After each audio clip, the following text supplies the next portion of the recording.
long-term viewers will know I like the Beta 2-strokes.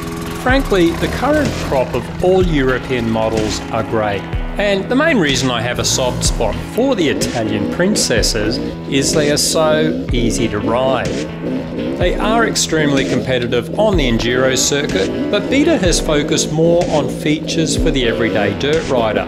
The lowest seat height in their class, extremely linear user-friendly power, and an easily adjusted power valve that takes you from mild to wild. The 2018 two-strokes have had a major update with a huge weight reduction and more power. So I'm keen to see if the two-strokes still retain that user-friendly nature. So the RR250 and 300 have lost 4.7 kilograms for 2018, mainly through engine changes, a new frame and a lithium battery. Is this noticeable? Yes, definitely at lower speed. Both bikes feel a bit more flickable in corners and respond a bit faster to changes in body positioning now. As the speed picks up, the weight difference is not obvious and the bikes still feel quite planted. While the frame is lighter, Beta claim it is also stronger and flexes less. If so, then it's good news as certain manufacturers seem to encounter more broken frames when pushing the envelope with weight reduction. Beta clutches have always been a bit heavier than the competition, and they've finally updated this. They claim improved performance too, but the main thing I noticed is it's substantially easier to pull in, which has made slow technical riding much easier for the left hand. A new gear shifting selector mechanism seems to be working very well. On the older models, I did occasionally find false neutrals when my oversized boots nudged the gear lever, but there wasn't even a hint of this riding any of the 2018 models all day. There have been a pile of engine changes which, apart from reducing weight, have also apparently resulted in more power. Look, unlike the 4-strokes, I couldn't really pick this difference immediately. I'd probably have to ride back to back with a 2017 model to pick it, or find a really tough snotty hill to test that extra grunt. For anyone sensitive to engine vibration, the new crankshaft is meant to make the engine smoother. It probably has, but my blunted middle-aged brain already thought the older models were very smooth. What I did notice though was the difference the mapping switch made. Similar to the Shercos, when you flip into rain mode you suddenly have a very docile, gentle engine suited to finding traction at low revs, but it will still fly once you hit higher revs. That mapping switch completely transforms the nature of the bikes. Really, that was it for the changes that stood out.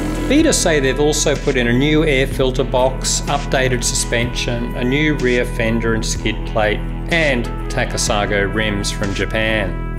I've already done extensive reviews on the RR250, RR300 and Xtrainer, so I won't repeat myself and bore you to tears. Just watch those reviews for more information.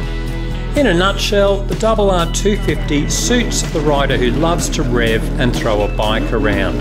The engine spins up quicker and has less reciprocating mass, so it's more flickable.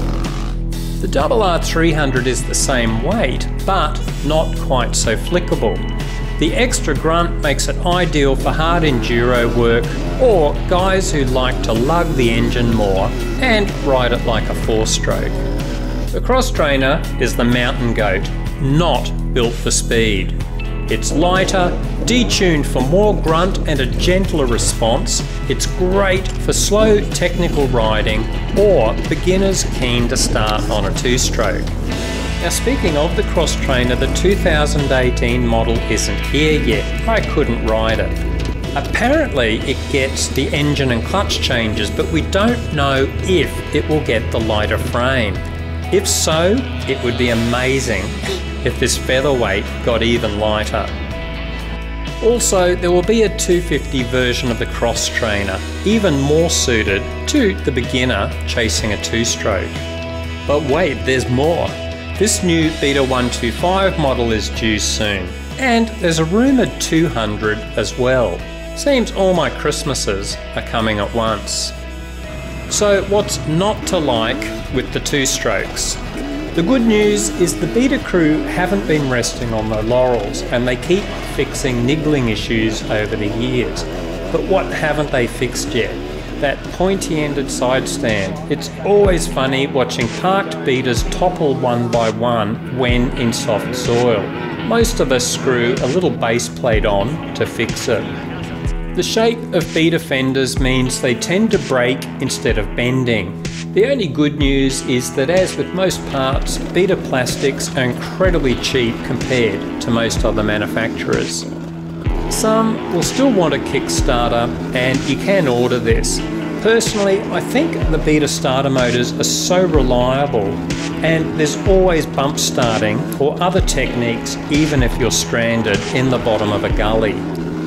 I think this may be more of a European thing than just a Beta thing, but there are a few reports of water running into electrical connections and eventually corroding them. Also, occasionally loose wiring in the loom that eventually rubs through. As with any new bike, I recommend getting extra zip ties and ensure your wiring loom is secure, and don't hose your bike indiscriminately when washing it. So there you have it. As with any bike, get a test ride if you can. Sometimes you can watch a pile of reviews and think you've found your perfect bike, but then go for a ride and not gel with the bike at all.